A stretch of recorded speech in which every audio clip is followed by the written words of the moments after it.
બીજી જાન્યુઆરીએ વહેલી સવારે 6 વાગે ભાટપોર ગામમાં મહિન્દ્રાના વર્કશોપની પાછળ એક રોહિતગીરી મકસદગીરી નામના એક ઓએનજીસીના સિક્યુરિટી ગાર્ડના પેટમાં છરી મારી અને હત્યા કરવાની એક ડેડ બોડી મળી આવેલી વહેલી સવારે. જ્યારે ડેડ બોડીને ખાતરી કરી તે ઓએનજીસીમાં સિક્યુરિટી ગાર્ડ હતો અને નોકરી પરથી છૂટ્યા બાદ પરત જતો હતો. એ દરમિયાન વહેલી સવારે એના ઉપર ચપ્પુ અને હથોડીના ઘા મારી એનું મૃત્યુ નિપજવામાં આવ્યું હતું. બાજુમાંથી છરીના ઘા આપણે છરી અને હથોડી પણ મળી આવ્યા હતા. પીએમમાં લઈ ગયા ત્યાં એમના બોડીમાં જ્યાં છરી મારી હતી ત્યાં ફાયરિંગથી અંદરથી બુલેટ પણ મળી આવતા ફાયરિંગ કરી અને આનું મોત નિપજાયું હતું. અને આ બનાવ બન્યા પછી ક્રાઇમ બ્રાન્ચની અલગ અલગ ટીમો છેલ્લા 10 દિવસથી સખત આ કેસમાં મહેનત કરી રહી હતી.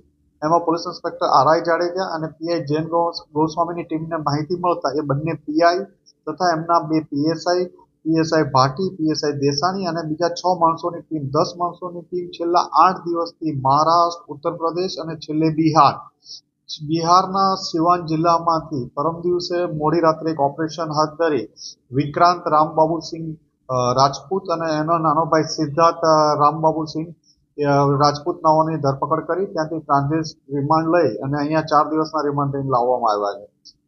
આ લોકો ત્યાંથી નેપાળ ભાગવાની ફિરાકમાં પણ હતા કે પૈસાની થોડી વ્યવસ્થા કરી અને નેપાળ ત્યાંથી જતા રહેવાના પ્લાનમાં હતા. પણ ક્રાઇમ બ્રાન્ચની ટીમે એને બંનેને શિવાનથી દબોચી લીધા અને પકડી ટ્રાન્ઝિટ રિમાન્ડ લઈને અહીંયા લાવ્યા. આ ઓપરેશનમાં 4.5-5 દિવસ સુધી ક્રાઇમ બ્રાન્ચના બંને પીઆઈ અને પીએસઆઈની ટીમો સતત સિવાન જિલ્લાનું ખૂબ નાનું એવું ગામ હતું અને ત્યાંથી આરોપી પકડવા ખૂબ મહેનતવાળું કામ હતું અને છટકી ન જાય એ ધ્યાન રાખી અને વોચ કરી અને એમને પકડવામાં આવ્યા હતા. આમાં વિક્રાંત અને એનો ભાઈ સિદ્ધાર્થ સુરતમાં જાન્યુઆરી 2024 પહેલા રહેતા હતા. ત્યારે આની સાથે જે મરણ જનાર છે એની સાથે ઓએનજીસીમાં સિક્યુરિટી ગાર્ડ તરીકે બંને સાથે નોકરી કરતા હતા. બંનેને પૈસાની કોઈ બાબતમાં ઝઘડો થતા વિક્રાંતના માથામાં મારી દીધેલું મરણ જનાર રોહિતે. આ બાબતે 1 વર્ષ સુધી એને સતત મગજમાં આ રાખી આ બંને ઈસમો બંને ભાઈઓ એક ત્રીજા ઈસમને સાથે અહીંયા સુરત લાવી 3-4 દિવસ સુધી રેકી કરી.